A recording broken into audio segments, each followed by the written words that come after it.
Gabriela Arias Uriburu, gracias por recibirnos. No, de nada, un placer. Bueno, vamos a hacer un poquito de historia, Gabriela. En el año 1997, un viaje a Jordania de tus hijos, para que después de eso empiece el infierno. ¿Cómo está hoy toda esta situación y por la cual luchaste tanto? Bueno, hoy Karim está estudiando en Suiza, Zahira está en Londres y el más chiquito, Sharif, está terminando su colegio en Jordania. Lo más,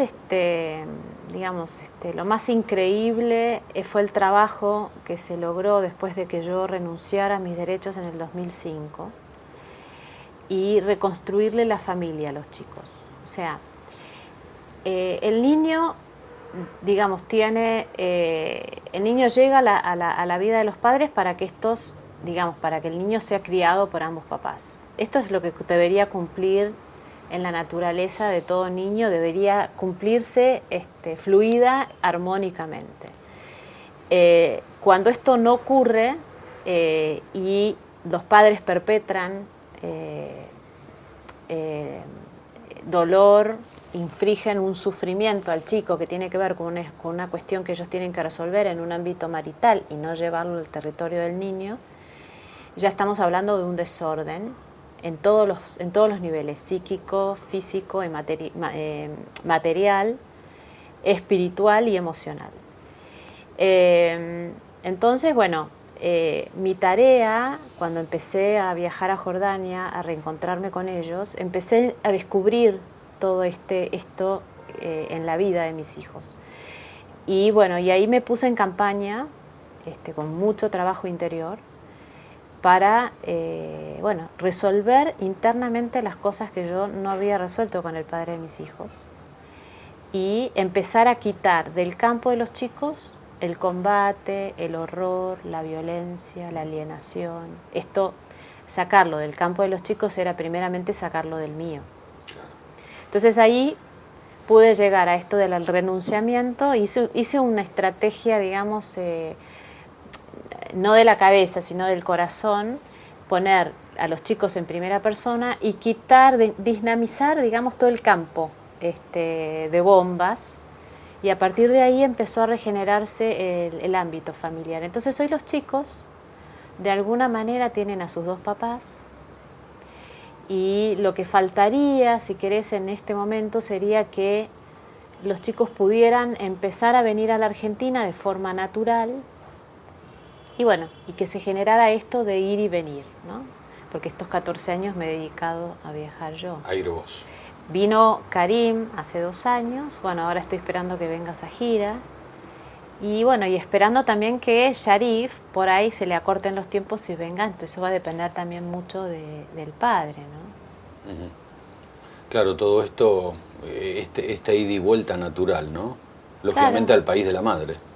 Sí, sí. Uh-huh. Sí, visitar los lugares, visitar las pertenencias. En realidad es tomar pertenencia, que es algo que si uno realmente honda en la pertenencia, el mundo se ha debatido por las pertenencias, seguro, ¿no? seguro. Entonces es darle lugar a esto del pertenecer. Pertenecer. Y es no ir en contra de los orígenes, sino tomar de dónde vengo, para poder tomar plenitud hacia donde voy. Porque a veces nosotros decimos, ¿por qué en mi hoy no soy pleno, me siento fracturado, digamos, hay una parte mía que lucha más que otra? Bueno, esto tiene que ver con darle lugar a mi origen, ¿no? La historia de mis hijos me obligó de alguna manera a ahondar en lo que es el origen, la identidad, el ser, los vínculos, qué es realmente amar. Y cuando no lo hacía, parecía como si la historia me llevara a lugares muchísimo más dolorosos o profundos o desafiantes, como para que yo lograra meterme más conscientemente en las capas internas y lograr, digamos, esa profundidad que termina siendo simpleza de vida, porque cuando uno llega a semejantes profundidades, después la vida se convierte en una simple. Seguro. ¿Cuántas palabras fuertes, digo, ¿no? Amar, distancia. fuerza, identidad, pertenecer. Por eso, tu último material, después de todo. Claro, después de todo fue un libro que nunca me imaginé que se iba a dar a luz, porque cuando yo fui a buscar una editorial estaba escribiendo el libro Vínculos. Es un libro muy fuerte porque habla de todas estas... Y la editorial me dijo, bueno, antes de Vínculos, pongamos de nuevo en relieve la historia. Y entonces me hizo ir a todos los mails, porque durante todos mis viajes a Jordania yo iba relatándole a mi familia y a mi familia de vida todo lo que iba viviendo en cada viaje. Entonces, todos esos mails que fueron escribiendo la historia, seguro, formaron parte de lo que hoy es Después de Todo, y que además me obliga a mí a algo que me pareció realmente fuerte. Una vez que el libro estaba editado, que, ya, ¿no? que fue también algo muy enorme editar este libro, pues este libro llegó a tener 500 y pico de páginas y hubo que bajarlas a un grado donde la gente no abandonara, no fuera tan pesado de llevar, ¿no? Porque la verdad que valía las 500 y pico de páginas por la cantidad de experiencias y de sucesos, porque entre medio de esta historia, digamos, de viajar a mis hijos, de ver a mis hijos, estuvo el 11 de septiembre, la invasión a Irak, los atentados en Jordania, la invasión a Afganistán, todo el movimiento, digamos, de lo que provocó el 11 de septiembre y toda la confrontación de Oriente y Occidente estuvo jugada en mis viajes a Jordania.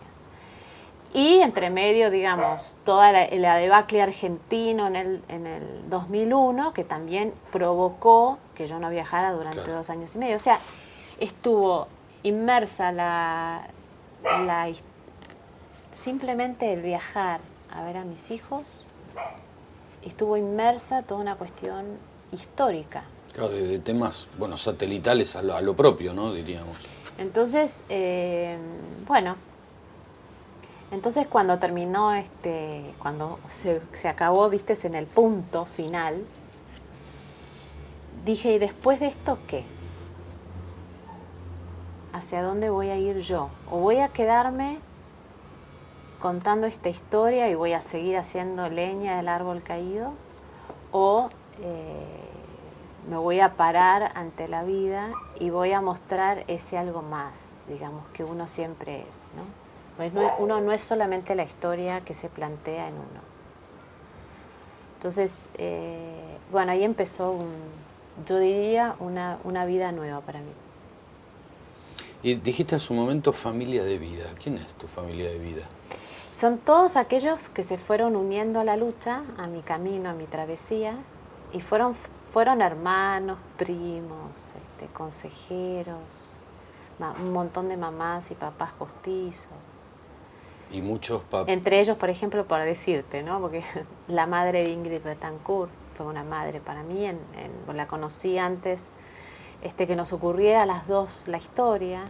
Entonces estos mails iban para Yolanda Pulecio de Betancourt, iba para la hermana de Ingrid. Cuando volvió Ingrid llegó a tener parte de este material. Leandro Depuy, Hipólito Solari Irigoyen, qué sé yo. Gente que, más allá de los lugares que tenían en sus historias de vida o políticamente, empezaron a ser parte humana de la historia.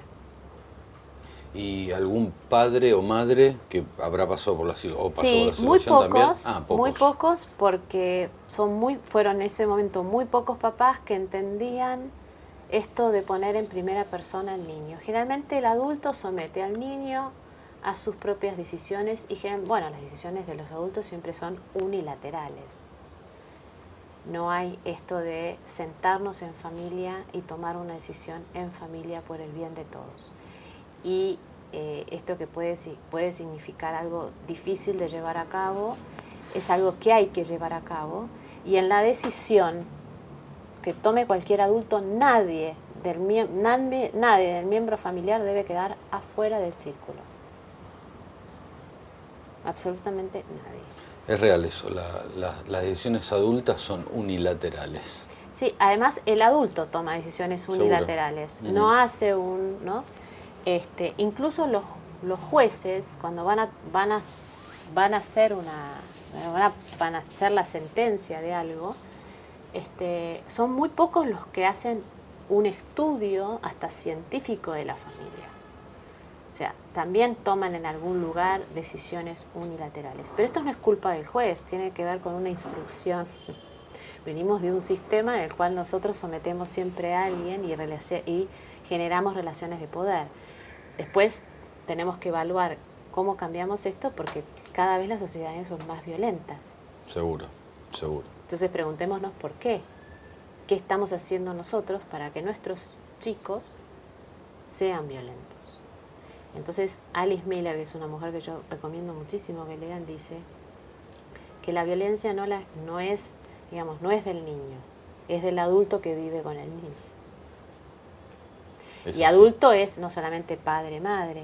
No, seguro. Es todos, ¿no? La sociedad, diríamos. Los políticamente también, sí, porque las acciones que no se hacen para proteger al niño también pasa por... Y yo someto al chico a una estructura de pensamiento que me dice que yo eso no lo tengo que hacer.